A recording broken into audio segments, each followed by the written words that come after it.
Welkom bij het programma Gewest Friesland. Dat programma liet elke week een reportage zijn uit het oude nationale programma Van Gewest tot Gewest. Toen weer nog geen Friese televisie, maar dat is er nou wel. En wij kennen het dus nou ik eens een keer zien laten. Dat weer regionale televisie over onderwerpen die net zo direct in het nijs zitten. Johan van der Zee maakt de meeste reportages. En die, volgens mij maakt hij hem nou scamje, want die maken deze beide reportages die wij zien laten, maken die net. Wil ze toch van zijn liefhebberij wie het waard, over het waard. Nou, ik kon net denk ik. Of nee. Heb ik weer eigen zorg, maar dat weet ik dan niet. Nee. Maar een oor mocht er echt wel eens op komen. Ja, Dat, want je maakt wel een hoop hoe het waard. ja.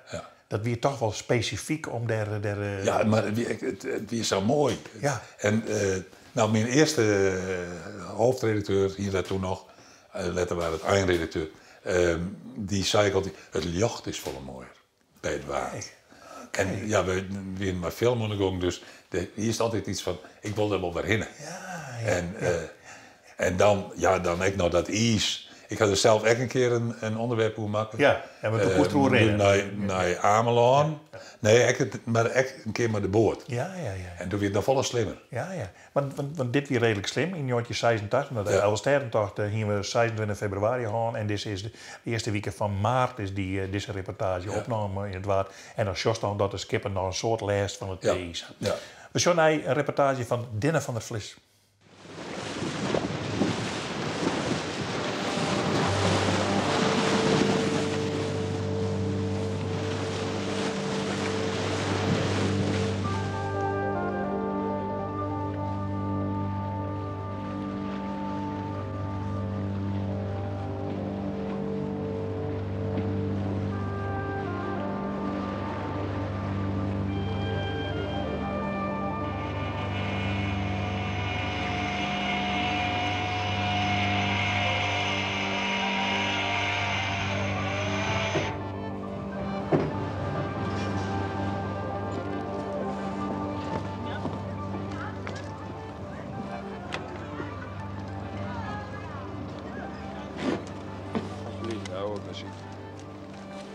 Kijk eens. Zie.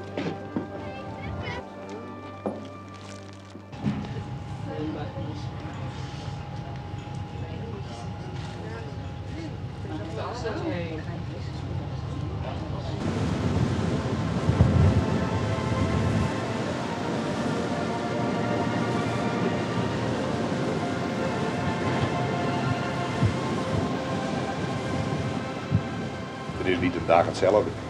We zitten nu midden in het ijs. Nou, van de zomer, dan weer stralend mooi weer is, dan heb je een hoop jachtjes. En, nou zeg ik zit hier 24 jaar en er is eigenlijk nog nooit een dag geweest dat je zegt van nou, die heb ik al eens eerder meegemaakt. Nee, je moet het zelf een beetje zoeken waarschijnlijk, maar het is, nee, niet op de vervelende.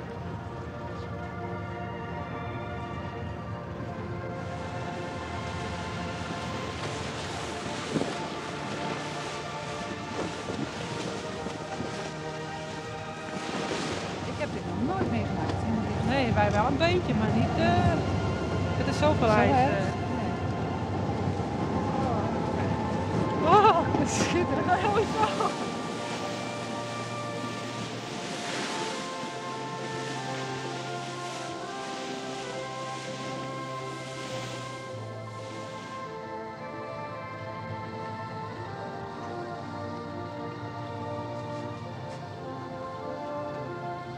IJs, dat is helemaal iets aparts natuurlijk. Het ene uur zegt het andere niet met ijsgang. Meestal over de app, dan zet het vaarwater vol. Over de vloed geeft het nog wel weer eens ruimte. Tenminste met zo'n winter, net als nu. Het is zowat maart. Dus de zon die krijgt aardig invloed. Zoutwaterijs, dat wordt dan gauw zachter. Maar als je dit in december of januari had gehad, nou, dan had het helemaal vol geraakt, de Waddenzee. Dan zet het ijs ook vast. Dan is er helemaal geen ruimte meer. Het kan geen kant meer opdrijven. Nou, en dan kom je dus in de narigheid dat je echt constant moet breken. Ik wil zeggen, als het nog los is en het zijn velden, je raakt erin. Je loopt risico dat je tegen een zandplaat gedrukt wordt. Met alle gevolgen van die. Je hebt het risico dat er boeien onder het ijs zitten, die zie je dan niet. Nou, met het plaatsbepalingssysteem kan je vrij nauwkeurig in de geul blijven. Maar ja, gaat er een boei met het ijs mee, ja, dan ben je toch het haasje. En als die toevallig onder je schip doorrinkelt, dan heb je of de schroef stuk of in ieder geval een bult schade van belang. Maar het risico voor de passagiers of dat gevoel van verantwoordelijkheid? Wij nemen geen onnodige risico's. Dat ken ook niet. Je hebt altijd met mensen, met passagiers te maken. En nou, je kent tegenover je eilanders, tegenover je gasten, kan je beslist geen risico's nemen. En ja, ondanks dat we vrij jeugdig begonnen zijn, hebben we toch wel het vertrouwen gewonnen. De mensen weten ook, als we gaan varen is het vertrouwd. En gaan we niet varen dat we zeggen, nou het weer is te slecht. Dan wordt er ook nooit over gemokt. Dan zeggen ze, nou als hun niet varen, dan zal het wel niet anders kennen. Dus we blijven voor de wal en we zoeken weer een hotelletje op.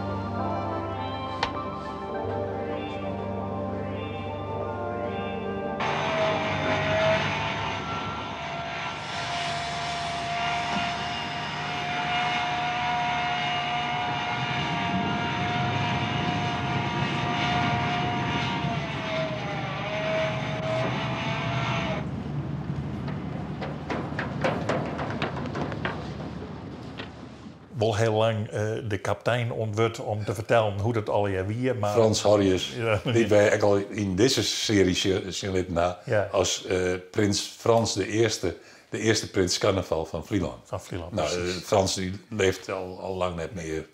En waar wie Dinner van het Vlis? Een collega die Doe Noord-Holland hier. En denk, want dat is een mooie stap die smaakt. Want dat is een brugje. Dan ben je in een 82 met een orencollega uit Noord-Holland en reportage maken die dus ik interesseert, omdat het door het waard gaat. Maar die orencollega wie? Dat wie Ad Koolwijk. Oh, ja. En die maken een reportage over het jutten. Ja. Nou, dat jutten dat is echt een beetje een Friese sport. Ja. Ad Koolwijk, dat valt me in de krant altijd op, dat als iemand maar een gram Fries aan het lief had, dan wordt het examen. De oorspronkelijk uit Houwelen afkomstige Elma de Vries. Misschien neem ik wel een verkeerde naam, dat wist ook beter. Maar, goed, ja. Nou, dat soort teksten just in de krant een heel soort. Nou, dan zet ik dat nou ook even. Ad Koolwijk, de makker van dit programma, had redacteur bij het Friese Vrije Volk in de Oud-West. Er komen echt nogal wat Friesen in voor. Teun Talsma van Schiermons Eer. Ja. Schiermons Eer is een beetje grensjes, maar Teun Talsma natuurlijk net, want die praat echt Fries. En er zijn nog wat Friese jutters. En dan echt nog de burgemeester van Den Helder, die burgemeester van Haas West had. Dus het is haast een Fries onderwerp. Fries onderwerp. Laten we het maar eens. Ja, jutten. In jongetje 82 weer dat. Nee. Nou, ik heb niet alles gekeken, maar achteraf had ik het hele gebouw moeten zien. Ja, toen, ja, maar ja, dat durfde ik niet. Het was een heel begin. Ja. Uit de lucht, hè? Ja. Nou, ik heb het zelf al meegedaan aan het reddingswerk, maar mooi werk. Met die helikopter, hè? Oh, die ja. Ik was dus, fungeerde dus vroeger als paardenboer voor paarden. De reddingboot op Oost-Drenthe-Terschelling. Ik ben Oene Hek. En dat is altijd mijn verlangen geweest vroeger van kind af. Als ik een paard krijg, zei ik, dat laat het maar voor die boot komt. Want dat wordt erin gekweekt, hè. Dus hebben ze toch, hè? Jawel, ja. En ik ben blij dat ik ze ervoor gehad heb. Niet alleen altijd omdat ik het zelf graag wou, maar ook nog een beetje reclame voor het Friese paard. Hoort er een beetje bij, hè? Jawel, en ze deden het prima, man. Ja. Ja. De zee laat zijn sporen na. Jutters zijn vertrouwd met weer en wind. Er zit veel avontuur in natuurlijk. Als je op strand komt, je kunt ook wel een blik verf vinden, maar ook wel eens een kistje boter. Nu niet meer hoor, want die schepen zijn zo modern. Dat valt er niet niets meer. Die schepen hebben allemaal ijzerluiken. Er komt niks meer uit. En als het eruit komt, dan is het bedorven. Dirk, de romantiek is er een beetje af? Ja. Ja, ze gaan allemaal met de auto's. Hè. Voorheen gingen ze lopen en dan met de fiets. Maar nu kan je niet op het strand komen, want er ligt geen stukje brandhout meer. Hè. Nee. Voorheen, als je bij wijze van spreken een stekstuk was, hè, dan ging je even naar het strand en dan haal je het hout. Maar dat is er nou niet meer bij, want het is allemaal open haard.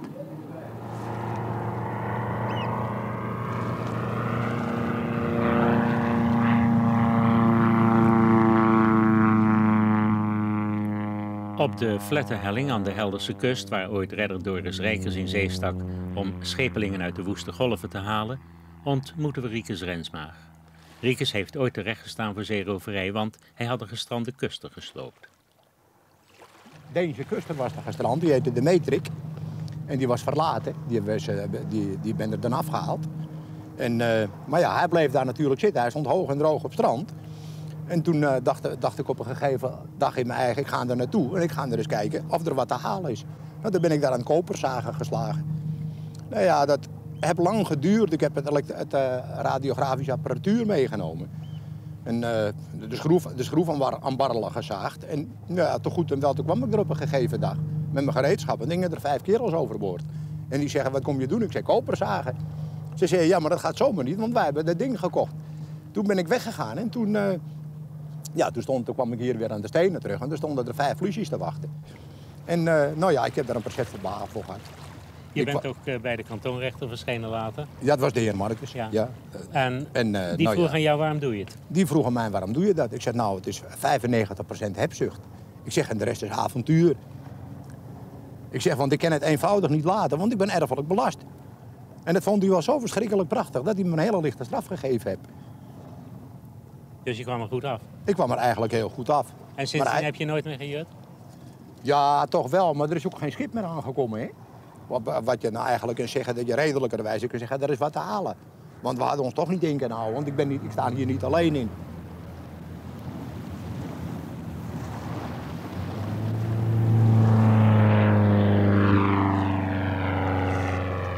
Dat je met vondsten voorzichtig moet zijn, bewijst het volgende verhaal. Oh ja, dat was dat windmolengat hier aan de overkant op Texel. Daar waren we net precies op het eind van de oorlog en er stonden allemaal palen in het strand met mijnen erop. En ik liep daar op het strand en mijn broer en Jan Blokker die waren naar de duinen toe gelopen. En toen kwam er een grene reddingvloot aanspoelen. En dat sloeg dwars door die palen heen, dus ik sprong erop. En ik maakte al die knevels los, want er zit allemaal dubbele schot in. En daar zat de spullen in. En die spullen die hebben we meegenomen naar de Helder toe. En er waren ook allemaal volle blikjes bij me. Als ik een blik openmaakte, denk ik, verdomd, dat is water. Dat was gewoon helder water wat erin zat. Maar waren er ook blikjes bij en er zat er pil in. Maar dat waren energiepillen, maar dat wisten wij niet. Dus Jan Blokker die begon natuurlijk gelijk van die energiepillen te eten. Nou, die kon onmogelijk de eerste paar dagen meer in slaap komen. Want hij had handen vol opgegeten van die rommel, want het smaakte ook wel. En zo proberen we dus alles uit, hè. Maar ja, dat zit natuurlijk met jutten toch. Je treft wel eens wat. Hè? In het bruine café van Willem Slikker in de Helder werd het glas geheven op het welzijn van de jutters.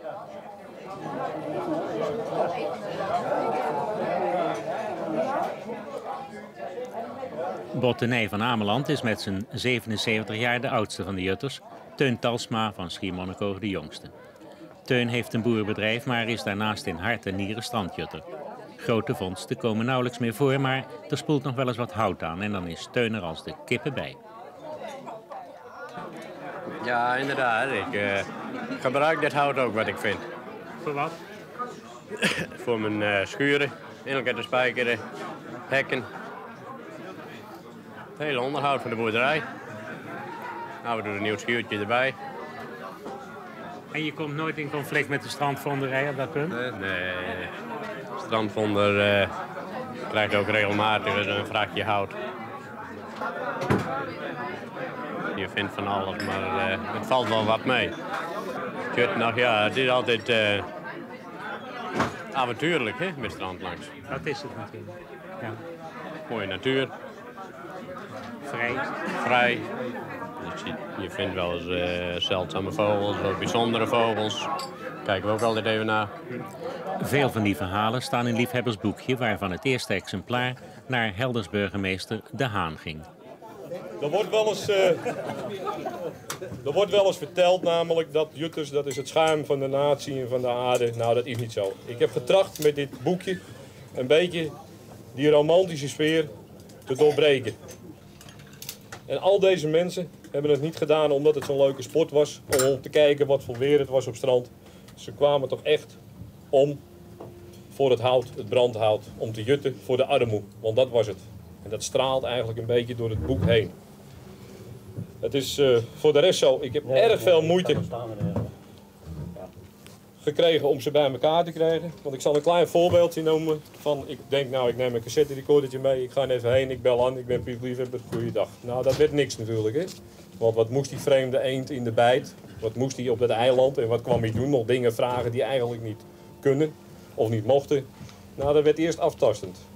Soms lukte het met een fles Berenburger, soms moest ik dan via hun dochter een ingang krijgen om ze te bereiken. Een derde.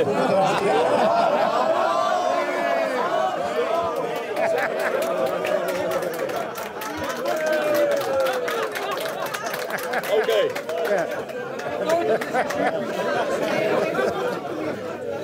Ik heb er... Had die man geen chance?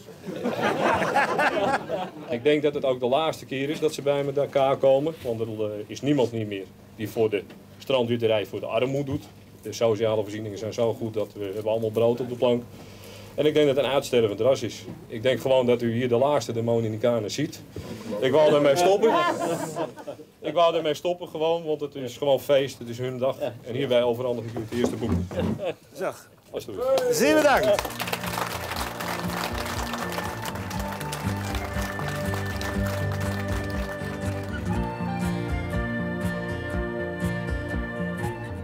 Liefhebber vertelt niet alleen over de Jutters en hun ervaringen. Hij beschrijft ook de gebieden waar ze zich in hun element voelen.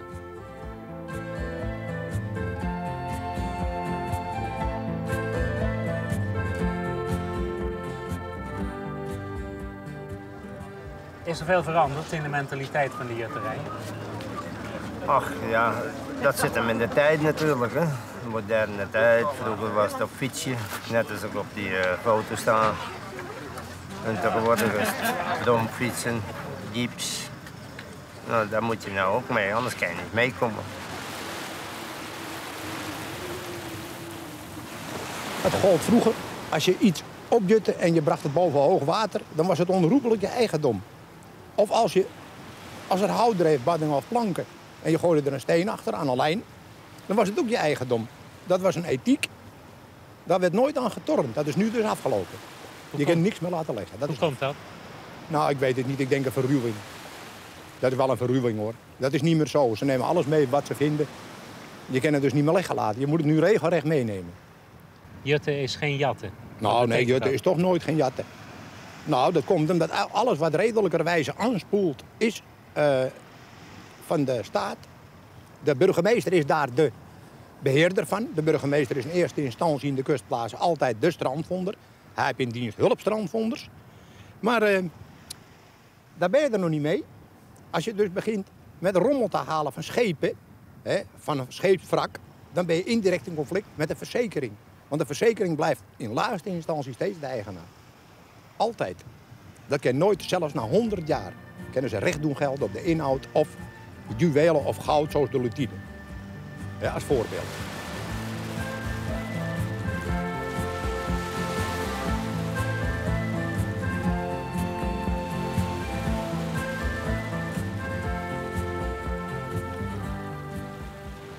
Met een zekere jutter kwam ik op dijk met Gerrit Bontes. En toen dreef er een vat. En we konden zien, dat was klaarblijkelijk half vol. En toen kwamen we naar elkaar toe en toen zei Gerrit tegen mij, Riekes, wat doen we? Lopen we te water? Of wachten we dat het aankomt? Ik zeg, laten we maar wachten tot het aankomt. Ik zeg, want dan delen we de inhoud samen. En toen was het slaolie. Maar ja, met een vat slaolie ben je nog niet aan de voeten. We hadden dat ding op het laatst thuis, want er zat 100 liter in. Want dat was een half vat. En ik denk in mijn god, hoe krijg ik die 50 liter eruit? Dan heb ik dat in flessen gegoten, in de keuken, uit het vat vandaan. Maar ja, er was zeil. in de keuken. En ik kwam op de vloer terecht en ik kon toch niet meer over en komen. Mijn hele huis was verslaolie. En zo, zo is dat gegaan. Met een vat slaolie. Met Gerrit Bonters. Ja.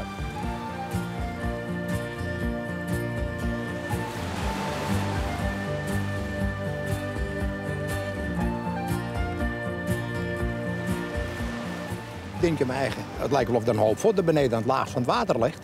Maar toen ben ik er naartoe gelopen. Toen was het een jonge vrouw. En die was drijfnat en het water was. Ik denk, als ze hier liggen blijft, verdrinkt ze.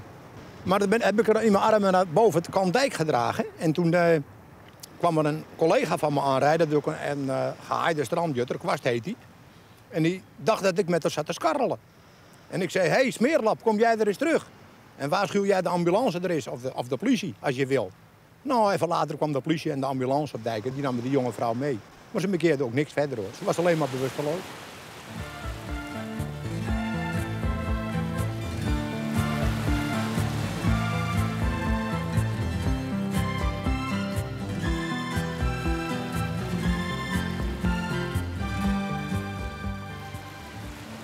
Jutters zijn merkwaardige mensen. Hoe komt dat?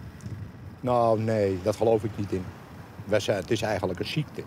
Ik zou het als een ziekte willen beschouwen. Liefde. Het is iets wat je niet laten kan. Wat je voorouders deden, wat die je kinderen doen. En ik denk dat het altijd wel blijft. Ik geloof ook niet dat het rendement hoeft op te leveren. Want je zal 100 keer lopen voor niets en 1 keer voor wat. En dat is voldoende. Het is dus avontuur, eigenlijk is het avontuur. En het is misschien het vrij zijn. Je bent enorm vrij zo langs het strand loopt. Dat is ook een idee. Hè? Ja. Dat is de filosofie die erachter zit. Dat is de filosofie, ja, van Jutte. En het woord zeerover is overtrokken. Want wat is een zeerover? Is iemand die buiten de staat om een overval op een schip pleegt. En een piraat is iemand die mede wetenschap van de staat een percentage af moet leveren van zijn buit aan de staat. Dat is het verschil tussen piraten en zeerovers. Meer niet. Dat voel ik me dus toch niet, hoor. Nee. Je voelt je geen zeerover? Ik voel me geen zeerover, nee. Nee. Zo is het niet.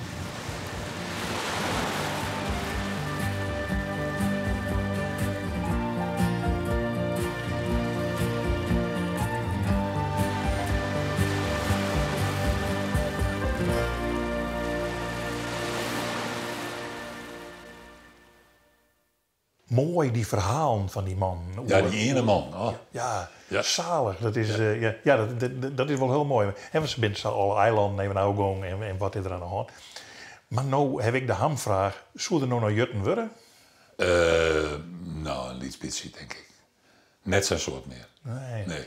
Er gebeurt, ja, op het eiland, op Skil gebeurt nog wel eens wat, speelt nog wel eens wat aan. Ja. En dan gaat er wel in hinnen, maar het stelt net zo'n soort meer voor. Nee. En wat mij, weet ik naar shock is, zat ze met elkaar omgaan. Dan bent collega's, wil ze eigenlijk concurrent van elkaar binnen. Ja. Maar deze man is wel alweer van oorgebied. Ja. Ik denk dat in de echte juttijd, dat op Skil wel eens wat ruzies winnen en dan tussen mensen onderling. Het waard, hier is die in deze aflevering centraal van Gewest Friesland. Na je weken hebben we weer heel wat ons.